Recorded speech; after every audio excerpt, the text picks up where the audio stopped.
Prevención de suicidio en jóvenes.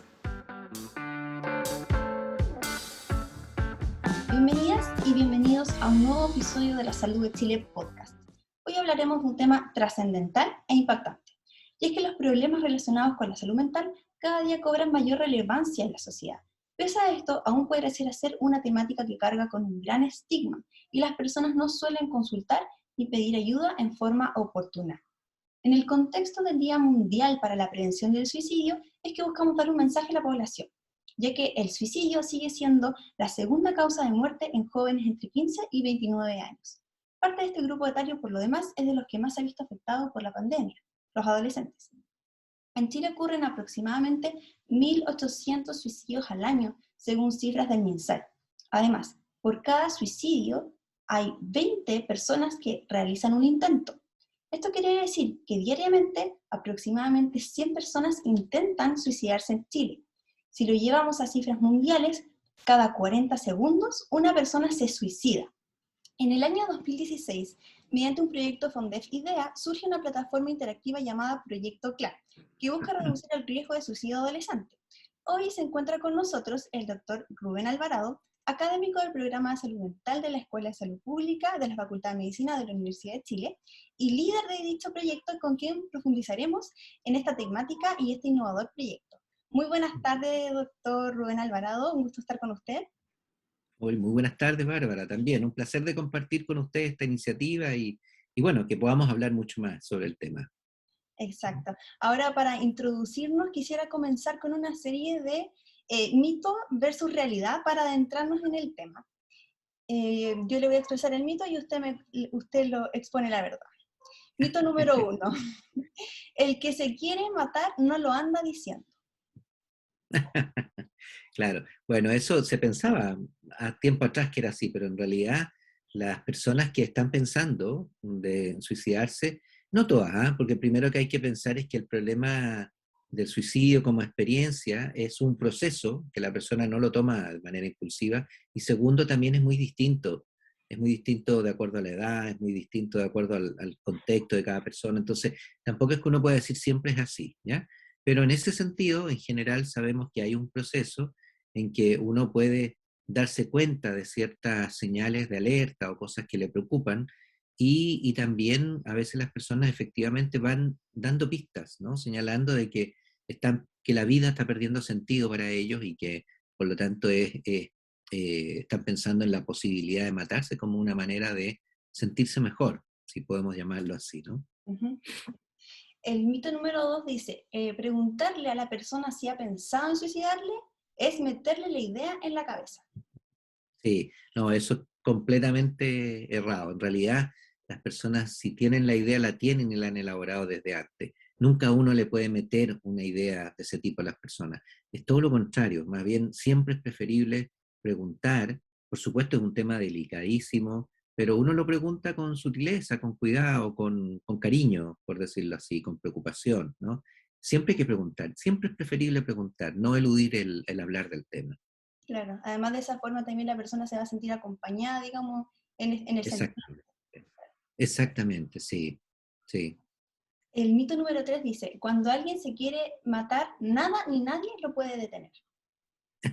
Bueno, eso también es un mito, aunque efectivamente hay personas que empiezan a elaborar la idea y trazan su camino hasta llegar finalmente a cometer el suicidio.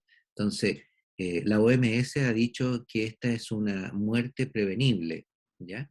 Y eso tiene un significado profundo en el sentido de que hay condiciones de vida incluso que hacen que aumenten las posibilidades de que uno empieza a pensar en el suicidio, pero si cambiamos esas condiciones, y estoy hablando de condiciones muy extremas, ¿no?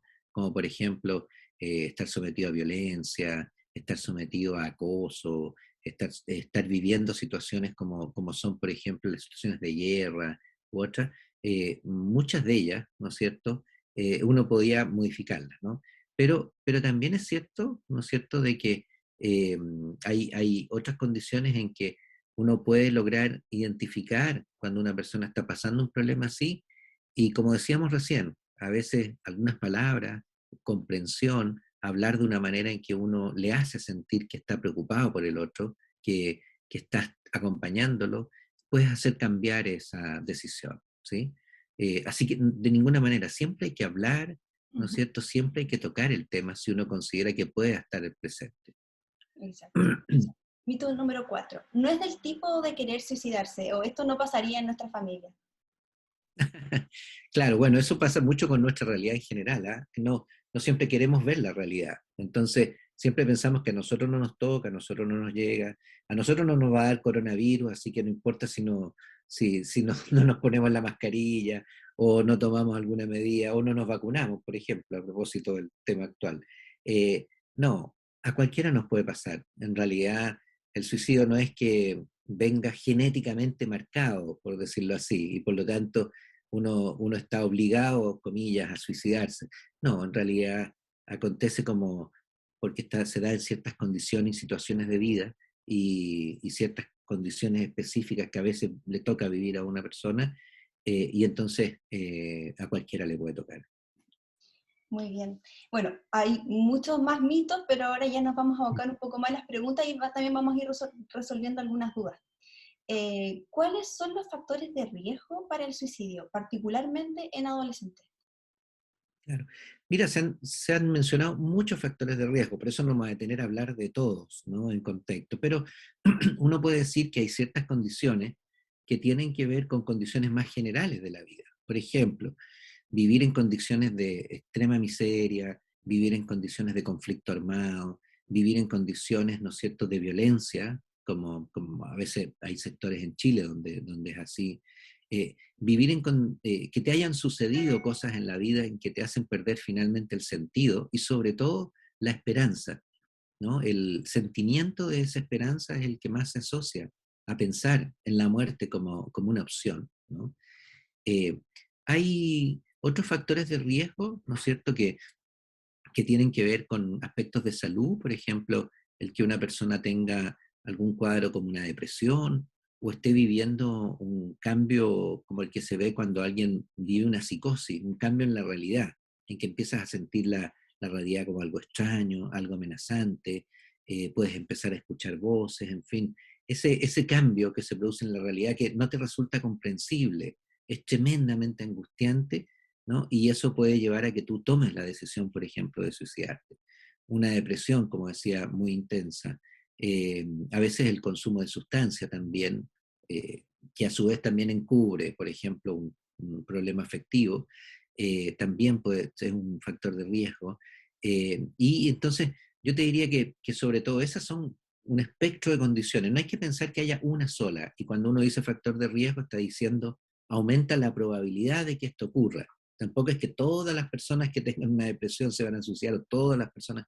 No, son condiciones. Cuando uno va juntando muchas condiciones, es como que tu trayectoria de vida te va llevando en un cierto sentido.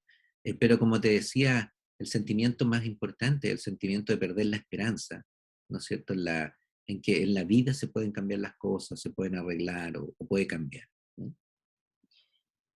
Doctor, y corríjame si estoy equivocada, pero particularmente también pasa que hay veces que las personas tienen alguna enfermedad de salud mental que no están siendo tratadas, que las tienen simplemente, y eso también facilitaría o potenciaría, digamos, tener la conducta suicida.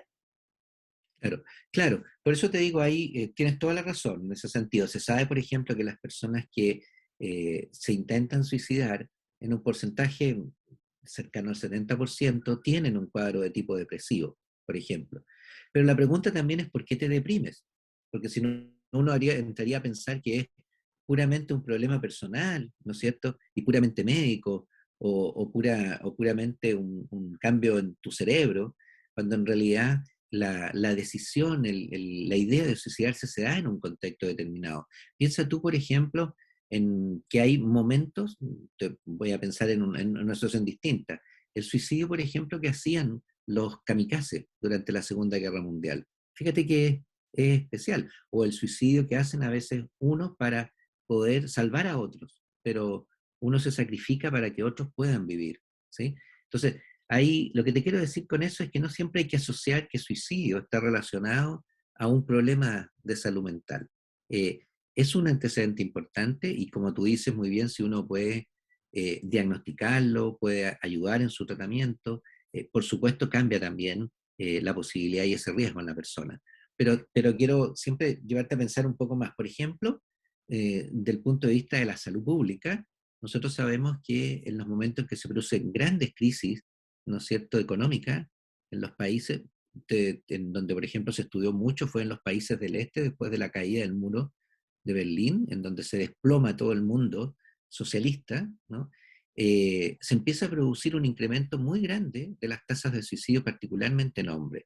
Y ha transformado a esa región, por ejemplo, del planeta, en una de las que tiene las tasas de suicidio más altas del planeta hasta el día de hoy. Eso se produjo después de la crisis política, social, económica, ¿no es cierto?, del año 90, cuando significó el derrumbe del modelo socialista, ¿no?, en esos países. Perfecto. Entonces, por eso te digo, es un problema complejo, pero tiene ese componente individual, pero no siempre es eso. Y en ese sentido, ¿cuáles son las señales de alerta cuando las personas deberían buscar ayuda? Mm. Mira, si uno toma todas las personas que se suicidan en un año, la mayor cantidad son personas mayores de 60 años, ¿sí? Entonces ese es un grupo. Otro grupo son las personas que son los adultos en edad de trabajo activo o que están mucho más activos, con menos enfermedades crónicas, en fin, que también es otro grupo. Otro grupo son los adolescentes, ¿sí? Creo que uno tiene que tratarlos distintos porque son distintas también las señales que te pueden dar, ¿ya? Eh, me voy a focalizar un poquito más en los adolescentes porque como el proyecto tiene relación con eso, para no extendernos y abrirnos tanto, ¿no? Mira, entre los jóvenes es muy frecuente la ideación suicida. Fíjate que en este proyecto, en la primera etapa, ahora ya estamos avanzando en la segunda etapa, pero en la primera etapa nos llamó mucho la atención porque las ideas suicidas aparecían como en cerca del 25 a 30% de los estudiantes. O sea, en el último año habían manifestado algún tipo de ideación suicida. Eso es muy alto, ¿ah? Nos llamó muchísimo la atención.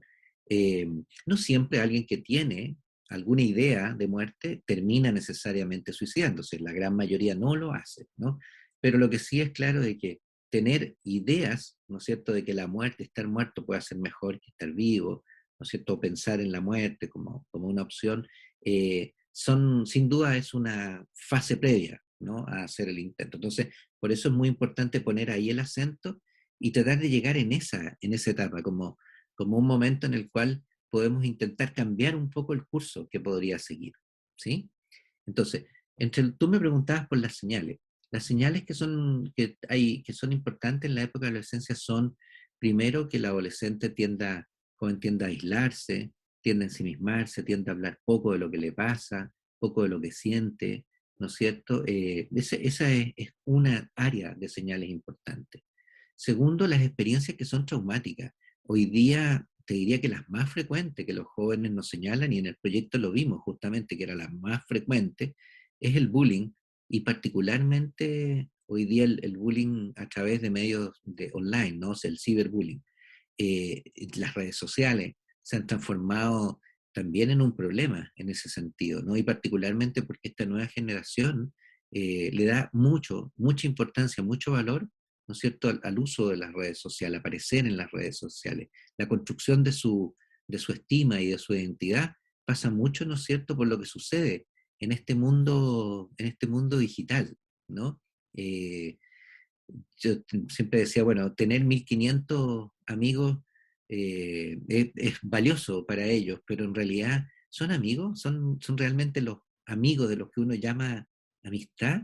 Es interesante porque pareciera ser que la cantidad fuera más importante en la autovaloración que la profundidad de las relaciones que tú tienes, ¿no?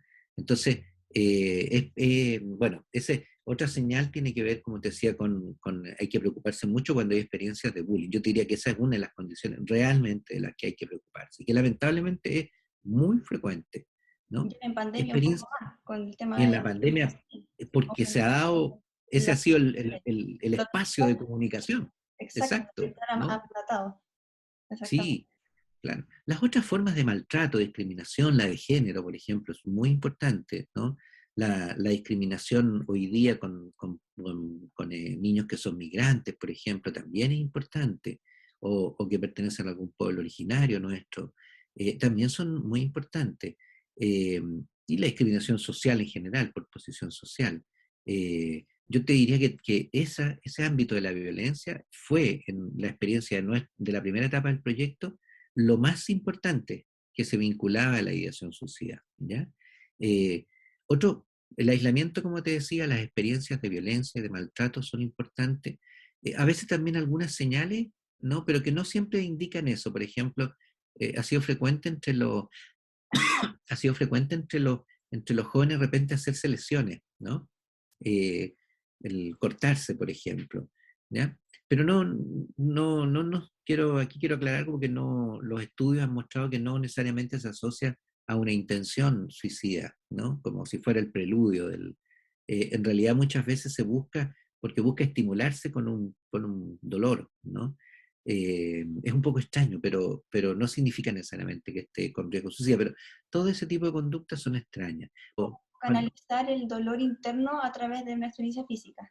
De un dolor externo, claro, exactamente. Sí, pero lo digo también porque a veces se piensa que ese es como el preludio de un intento suicida y no lo es. En realidad hay estudios de colegas acá en Chile justamente que han sido muy interesantes y que nos han permitido aclarar eso también, ¿no? Pero igual hay que poner ojo, ¿no? Cuando uno está en eso. Lo otro que es importante también cuando uno ve cambios del estado de ánimo, tal como tú señalabas, por ejemplo, estos cuadros depresivos, que en el joven se van a ver de esa manera, el joven empieza a comer menos o comer en exceso también, empieza a dormir mal, empieza, ¿no es cierto?, a cambiar un poco también su hábito de vida, él se encierra en sí mismo, se aísla y se decae, ¿no? Uno lo ve que deja de hacer las cosas que le gustan, como que ya deja de sentir alegría, ¿no? Y interés por las cosas que les gustan. Y a veces también se ponen más irritables, más enojones, ¿no? Yo diría que todo ese es un conjunto de señales que a uno como papá o como docente, como profesor, te tienen que hacer ponerte de alerta. Ahora, ¿cómo podríamos prevenir el suicidio desde un abordaje, no sé, familiar, comunitario, establecimiento educacional? Claro. Mira, y eso es súper importante la pregunta que me haces, porque en realidad el suicidio es un problema complejo y uno a veces quisiera resolver los problemas de manera rápida, ¿no? Y efectiva, pero los problemas complejos tienen soluciones complejas también, ¿no? Entonces, no hay como un remedio para prevenir el suicidio. En realidad hay que hacer cosas en diversos niveles que puedan ser importantes, ¿no?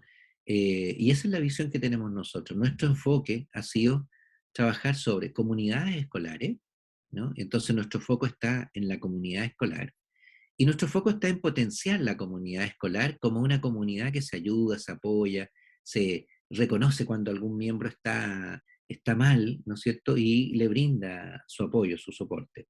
Entonces, lo primero importante en nuestro proyecto es que trabajamos sobre comunidades, sobre potenciar las redes de apoyo dentro de la comunidad. Por eso el proyecto se llama Clana, entre otras cosas, fue un nombre que se le ocurrieron a los jóvenes que participaban con nosotros como expertos por experiencia, que decimos, en la primera etapa, y el nombre nos encantó, y de ahí lo hemos mantenido hasta ahora, ¿no? Como Proyecto Clan. El clan es un grupo social de gente que se sienten iguales, ¿no es cierto? Que son inclusivos, a pesar de las diferencias que existen, y que entre ellos hay un buen nivel de comunicación, toman decisiones en conjunto, se ayudan cuando alguien está en problemas, se apoyan. Entonces, esa es la idea del clan. Entonces, como te decía, nuestro enfoque es de tipo comunitario, por lo tanto, potenciar comunidades, y en ese sentido, ¿no es cierto? Lo que buscamos es actuar como en varios niveles. Un primer nivel es en los jóvenes mismos. Entonces, con esta aplicación que tú señalabas, que todo esto es una herramienta en el conjunto de acciones que se toman, es una herramienta, es novedosa, por supuesto, tiene cosas que no existen, y más todavía en la versión que estamos desarrollando en estos momentos. Eh, y entonces es interesante, los jóvenes tuvieron un alto nivel de satisfacción, les gustó mucho, volverían a hacerlo de nuevo, en fin, cuando trabajamos hace un par de años atrás. Pero ese nivel lo que busca entonces es que el joven entregarle por un lado conocimientos relacionados a salud mental, en general salud general, porque tampoco es que nos enfoquemos solo en el suicidio, sino que desarrollo, vida emocional, vida social, ¿no es cierto? Y riesgos, ¿no? Que pudiera haber en el desarrollo de uno, ¿no? Consumo de drogas, otras cosas que también se abordan. Pero también hay juegos, hay chat, eh, y hay desafíos que no son solo dentro de la aplicación, sino que el joven tiene que salir de la aplicación y, por ejemplo, tiene que hablar con un amigo sobre aspectos que le están preocupando, tiene que hablar con sus padres sobre otra cosa, tiene que ponerse de acuerdo con amigos para hacer alguna tarea, por ejemplo, hacer alguna actividad cultural. Te fijas que lo saca de la tecnología, no es solamente la tecnología por sí misma, ¿no? Eso también es algo distinto, estamos usándolo como una herramienta, ¿no? Entonces, uno es ese nivel, pero el segundo nivel también es actuar sobre el resto de los miembros de la comunidad, que son docentes, paradocentes, papás, apoderados directivos, ¿no es cierto? Y hacia ellos entonces también hay otro conjunto, ¿no es cierto?, de herramientas de apoyo que permiten que esa comunidad entonces empiece a sumar. ¿Te fijas? La idea es que todos estén en pro de el bienestar y el desarrollo del niño, ¿eh? Porque yo te hubiera respondido salud mental, pero eso no es lo que buscamos en realidad.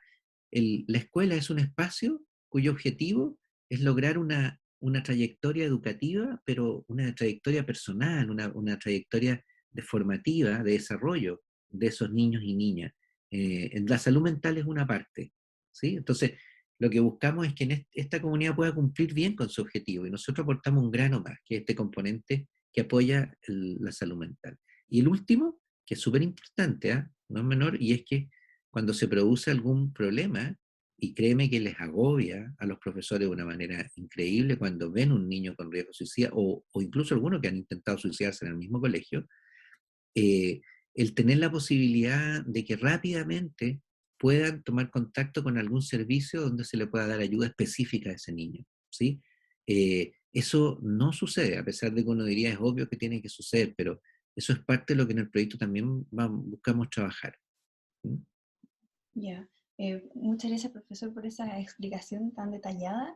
Ya que tocamos mucho el tema del proyecto CLAN, si pudiera contarnos cómo nace y cuál es la población que está abarcando. Entiendo que tiene una suerte de expertos muy diferente a lo que usualmente se ve en otros proyectos.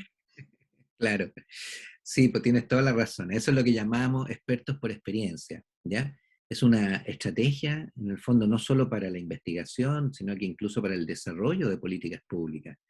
La idea es que la gente que vive una experiencia, cualquiera de nosotros que vive una experiencia puede, ¿no es cierto?, transformarse en un experto por el solo hecho de haberla vivido y haber salido adelante, ¿no?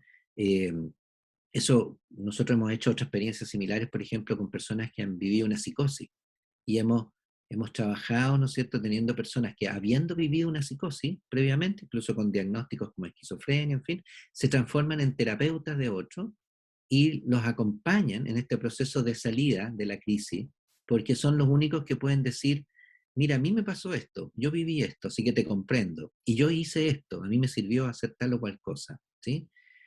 Eso lo mismo hicimos acá, esa misma lógica, pero con jóvenes. Entonces, hace ya 4 años atrás, ¿no es cierto?, creamos un grupo de jóvenes que eran nuestros expertos, y ese grupo de jóvenes trabajó con ingenieros, con diseñadores gráficos, con los mismos psiquiatras, psicólogos, con los que se construyeron todos los componentes de la aplicación, ¿no? En esa etapa anterior, el foco estuvo en construir la aplicación, ¿ya? Entonces, ellos trabajaron en todo el proceso, de manera que si bien estaba, por ejemplo, la mano de un experto escribiendo sobre depresión, ellos venían, lo tomaban y decían, no, esto hay que escribirlo de una manera distinta, esto no se entiende. Y después además le poníamos color, le poníamos figuras, de manera que en la aplicación efectivamente se ve de una manera que se resulta muy atractiva, muy pertinente, por decirlo así, para jóvenes, ¿no? Adecuada para jóvenes. Entonces, el proyecto se desarrolló así, lo que se hizo fue todo lo propio de desarrollar una aplicación, o sea, desde el prototipo hasta las pruebas iniciales de usabilidad, y finalmente la aprobamos en 3 colegios el año 2019, el primer semestre.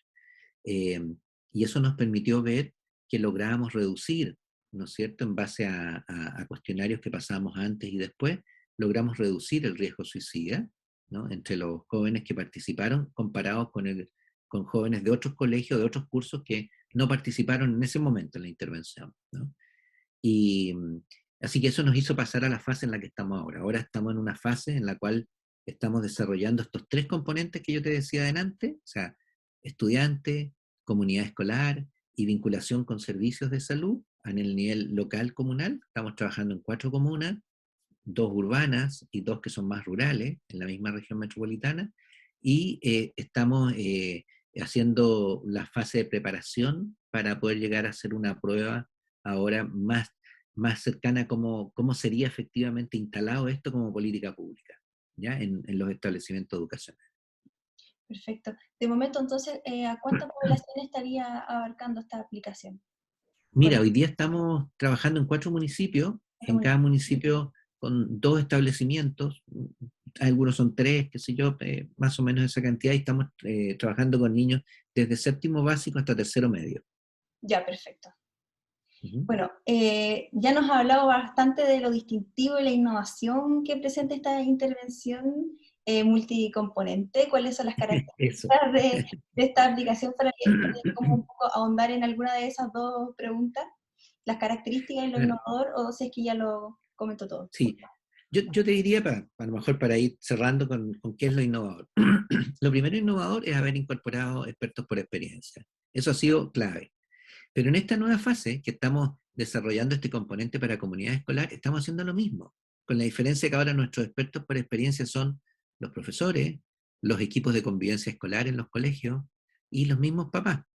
¿Te fijas? Entonces, en esta etapa, nuestros expertos por experiencia son ahora los otros miembros de la comunidad escolar con los cuales estamos trabajando justamente lo que llamamos una caja de herramientas para que cuando se desarrolle la intervención existan distintas alternativas para abordar problemas como por ejemplo el bullying, por decir algo, ¿sí? Entonces, eso es innovador. Segundo, innovador, pero está vinculado a lo anterior, es que lo estamos construyendo a partir de los propios establecimientos, ¿no?, educacionales, públicos.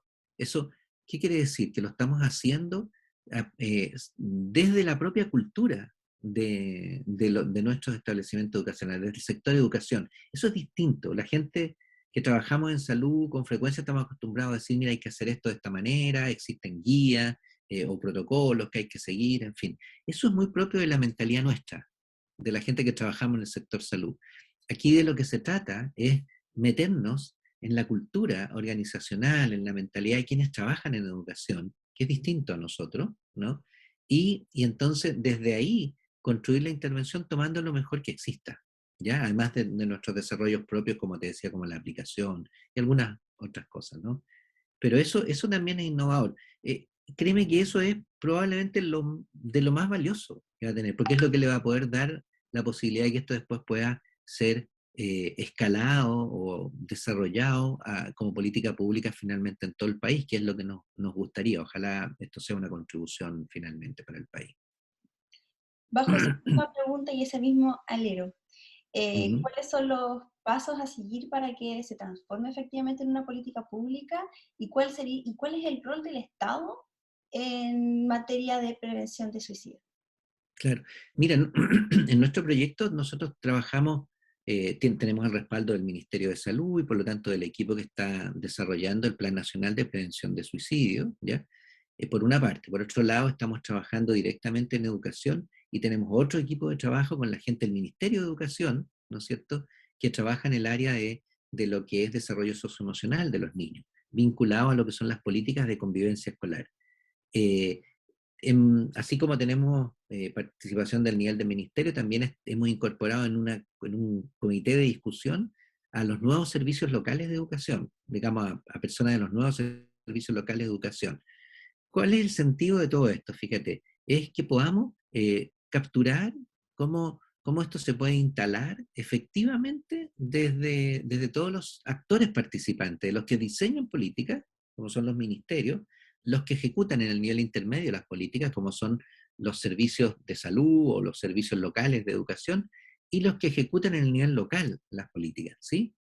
Entonces, nuestro plan es que efectivamente terminemos con el producto más importante para nosotros, que es el modelo de implementación de esta intervención multicomponente. O sea, nosotros vamos a probar para ver cuánto sirve. Ya tenemos un indicio de que sirve, ¿sí? Pero vamos a volver a probar cuánto sirve. Pero además vamos a volver a probar cómo es la mejor forma de implementarlo. Y esto es súper importante, porque muchas políticas públicas fallan en la forma en que se implementan. No es porque no sean buenas, pero se implementan a veces tan mal, o con pocos recursos, o de una manera tal que finalmente no funcionan en la realidad. Entonces, nuestro interés, nuestro proyecto también está evaluando el proceso de implementación y esperamos que finalmente nos permita decir, nuestro modelo, ¿no es cierto?, tiene tres componentes, como te señalaba, pero se pueden implementar de distintas maneras. Colegios, por ejemplo, más rurales lo van a hacer de una manera, colegios con más recursos lo van a hacer de otra manera, zonas que son donde hay mucha población migrante se va a hacer de otra manera, por decir algo, ¿no?